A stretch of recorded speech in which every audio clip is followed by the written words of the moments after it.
Is there like a moment that when you were working at either of these companies that you had this unique insight and said like, this is the way that we need to go? One of the biggest and urgent bottleneck to solve right now for agents to really be able to work is solve some data infrastructure problem. I think the concept for agentic internet is actually very exciting, and it's also very clear that it has like the attention for top tier investors. Welcome back to the round trip. This week we have the CEO of Kite AI, Chi Zhang, and Kite AI is building the first AI payment blockchain, and it's backed by leading investors, including PayPal Ventures and Coinbase Ventures, as well as General Catalyst. Welcome. Hi, Chi. Chi holds a PhD in machine learning and AI from UC Berkeley. She has an extensive experience leading innovative AI and data products at top companies like Databricks and Data. So we're thrilled to have her today to dive into her journey, the vision behind Kai AI, and also the exciting future of the autonomous AI-powered ecosystems. So welcome to here. Can you tell us about yourself and your vision for Kai AI? Great. Hey, everybody. Nice meeting you guys, and thanks for John and Cass to invite me here. So, a little bit about myself. Like Cass mentioned, I came from the AI and big data background. Um, After I did my PhD at Berkeley, more focused on the machine learning and causal inference, I then was a joint member of Data, which is actually one of the first and biggest automated machine learning platforms at that time, to lead their data science and product initiatives across different verticals, like healthcare, financial industries, and different, because different industries need different AI use cases, such as like banks will use AI to do like a fraud detection of some transactions. About healthcare is more like using AI for like the medical diagnosis and different things. So then after that, apparently I realized and experienced the firsthand that data was the biggest bottleneck for for companies to train AI models, or like do even like just the analytics related stuff, not even like AI. So that's why.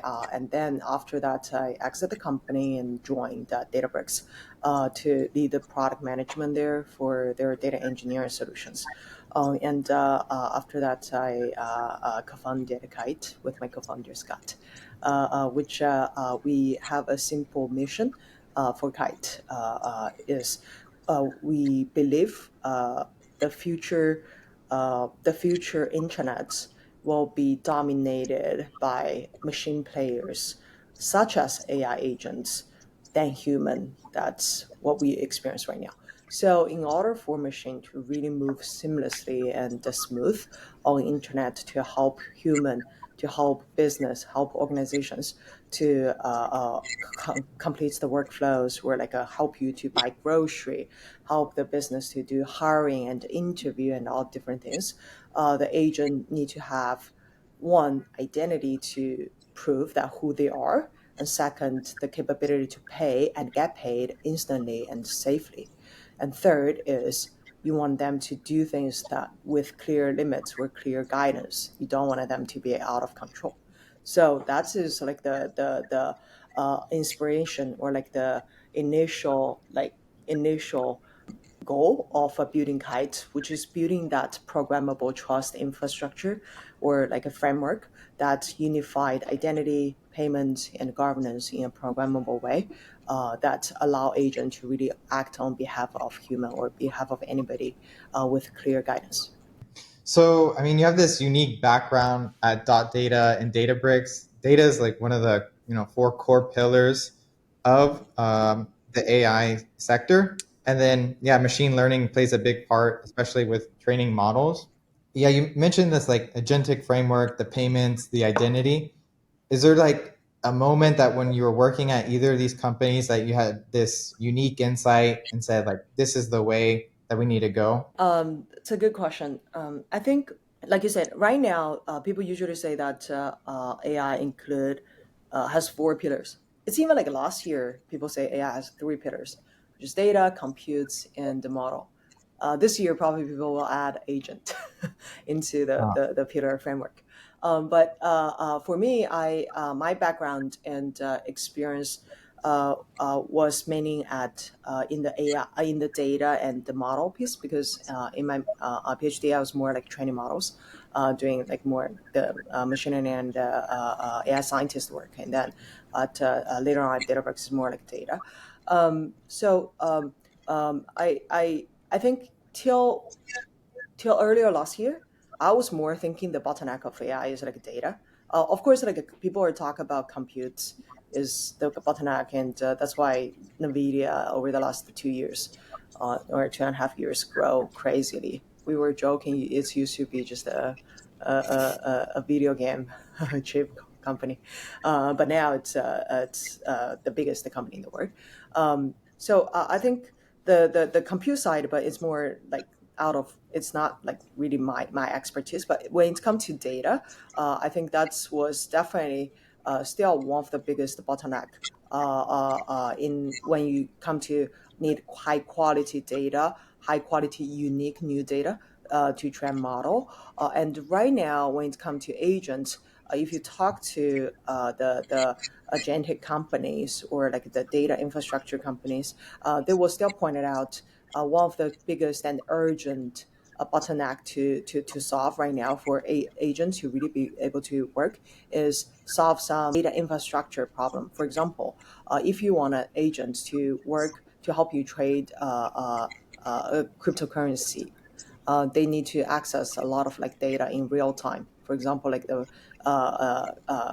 currency price data API, and maybe some like sentiment on Twitter, on like across different like social platforms. So with that, that's require agent to really be able to access and process unstructured or like semi-structured data in real time. And that is still a bottleneck in data infrastructure space. But it's when it's come to like the agent, I think you asked me like when I see the unique opportunity and unique combination. I think it was really starting from like the second half of last year that we start seeing some of the improvements from the agentic capability, agent capability, especially, and that things really become very clear earlier this year when Manus launched the general purpose agent. And a bunch of companies like ChatGPT launched, OpenAI launched the ChatGPT operator, and the different companies are, all showing a great improvement from agent workflow accuracy, and like the intelligence without too much human instructions.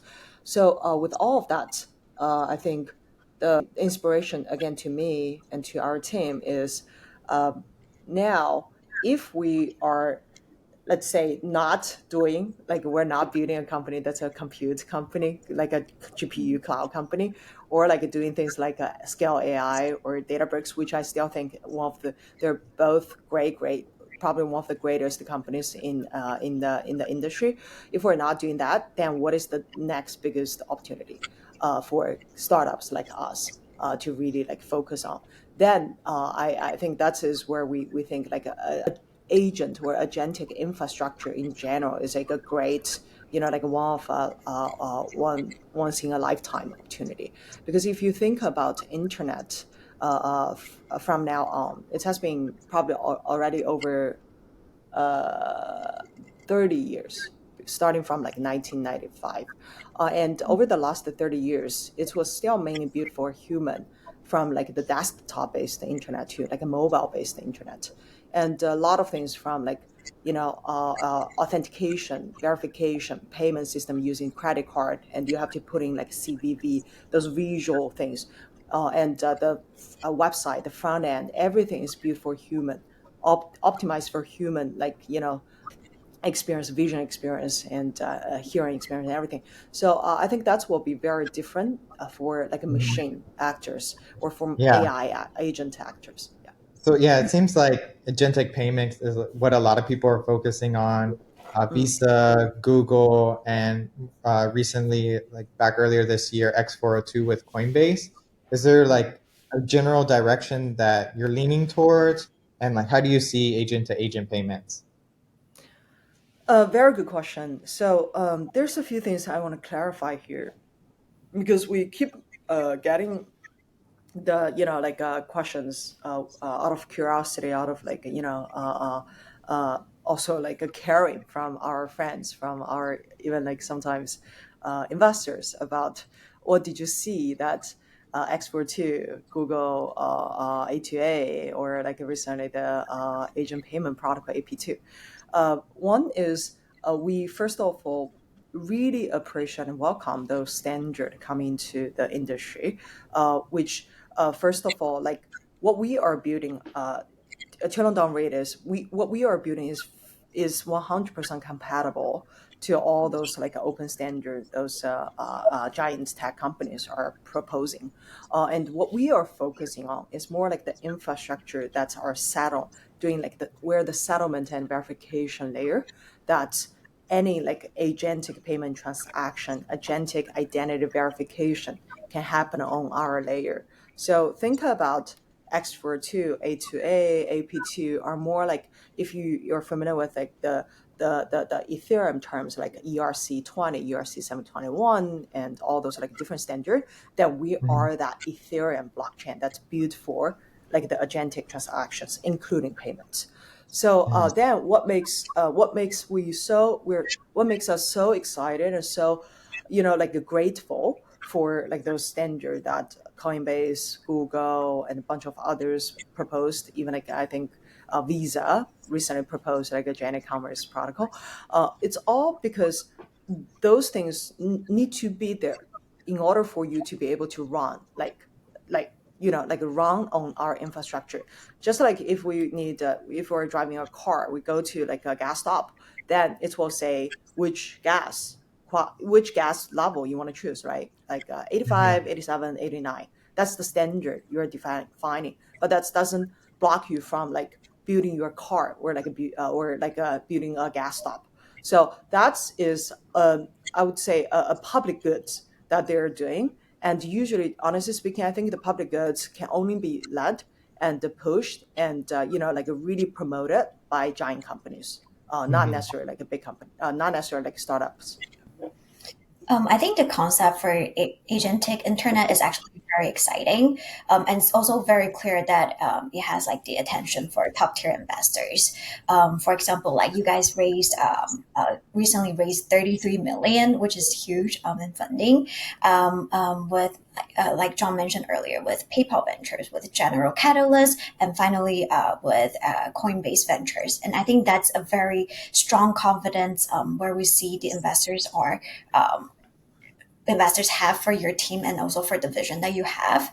We're just wondering how this funding will actually help accelerate your ambitious roadmap. Good question. So one is I think the if you look at our cap table, most of the investors we chose come from strategic reasons. There's actually a lot of corporate ventures on the cap table. So I think, and also like even like General Catalyst, if you look at their style, they're a very huge financial VC, but they also do a lot of hands-on work for their portfolios. So in this case, a lot of investors actually probably everybody we brought to the cap table has a strategic reason that we bring them on the cap table. Some of them provide distribution channel, or potentially can provide some distribution channels. Some of them can really provide the connections that introduce us to some like agentic service partners, and some of them have like a regional coverage such as like SBI, that's really help us to grow in the Japanese market. So I think that being said, money is very important, but I think the connection and resources behind the money, behind the investors that own the cap table are the more interesting and exciting parts to us. And it goes back to how we want to accelerate the roadmap is I think as any infrastructure company that need to push their adoption out, it's need to start from a few like like one or two at most three verticals that they are batting on, that they think the adoption can really come fast. So that's why again goes to, if you look at PayPal, they're one of the probably great representative of like the commerce needs, or like the e-commerce needs. So in this case, that's also what we are batting on. We think when it's come to agentic payments, one of the huge, or like the tremendous opportunities is agentic e-commerce that help users, no matter is it consumers or like businesses, to do like like shopping. It's just for individuals, where the consumers, the shopping is more like the grocery shopping, the travel, flight, hotel shopping. But for businesses, it's more like a procurement. You purchase like office suppliers. You help the car company purchase like the auto parts, manufacturing pieces globally. So I think that's is like the more like the go to market strategy side. But I think for our investors, the money we got from them is mainly going to be focused on like help us to do the go to market, and of course like hiring the top talent from like Silicon Valley for AI, and some other regions for other purposes. Yeah. So since you have all these corporate backers, do they like help influence the roadmap? They tell you what they need? Is that like one of Yes. the ideas that like led you to work with Brevis? Because I saw that you're going to use their ZK tech for the ZK passport. Yeah, so I would say it's first of all, it's very funny that Brevis, we know each other for a very long time. We actually know each other before Brevis and before Kite. Uh, uh, when Michael was building Salary Network, and we were building Zeta Block, we were friends. And actually, he was classmates with my co-founder in grad school, so our relationship goes way back.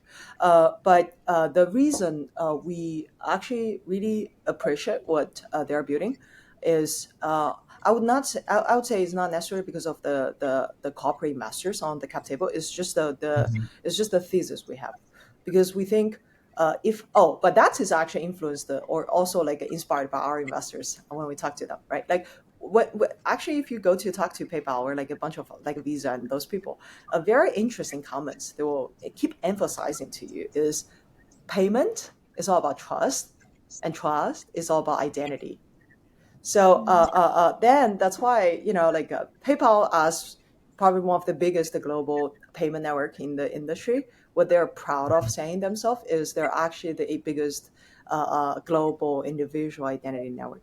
In the industry. So that's what we are also batting on, and also really trying to push Kite to be.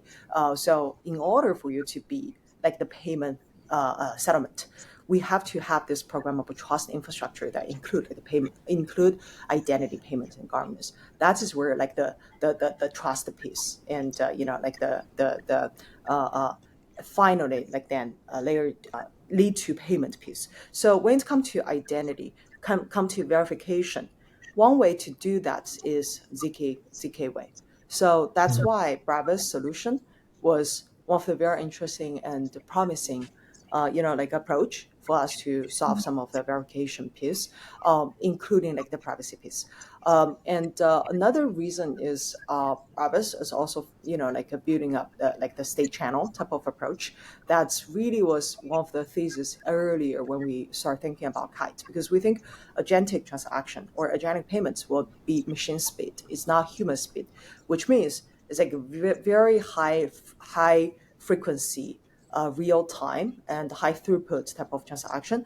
That's the current blockchain, no matter is like how high throughput you claim, like Solana or that, of course not Ethereum, that cannot handle. So that's why you need like a like special approach to be able to handle like like high frequent agentic transactions in real time with extremely low cost. So that's why state channel was one of the what was one of the feasible approaches that when we are doing like the exploration about what we can use and what we can build to solve that problem. And again, at that time, Brevis come to our like landscape. Nice. It seems like you're building like a well thought out solution. Are you like working with any design partners that have like helped shape this, or I mean, is it Yeah, just like yeah. common knowledge? Yeah. No, actually, I would say two. One is definitely some design partners here. Some of them are on our cap table, some of them are not. But all very exciting opportunities Mhm. and use cases. That's we're pushing through. And the second is about is this a common knowledge or not? I would say yes and no. So yes is it's a lot of the knowledge, a lot of the tech or like the philosophies are there. But when I say no, is it's require a very unique combination of view and understanding across blockchain, across agents, across payments to see how those things can be combined together. So that's why uh, I think that's why like there's not that many people I think can really build this thing out or like really like have the right architecture design to solve this. And again, like if you talk to like the infra people, like the architecture people, a lot of times there's a thousand way to build to there's a thousand way to architect a system in the beginning to solve the same problem. But when the system scale, when the traffic scale, then that's 1,000 way quickly narrow down to like 10 way or like 5 way. So I think what makes us build the thing like very thought, we put a lot of thought, a lot of effort, a lot of like battle testing here is we want to build up that final 5 ways, not just the first like 1,000 way, but after it starts still scaling up, everything falling apart. Mhm. Awesome. Well, it sounds like there's still like a bit of iteration to go, but you're working with the right design partners. I can't wait for them to be announced. I really appreciate you coming on and telling us more about Kite AI. I'll be following. Awesome. Thank you so much. Really appreciated the time. Thank you.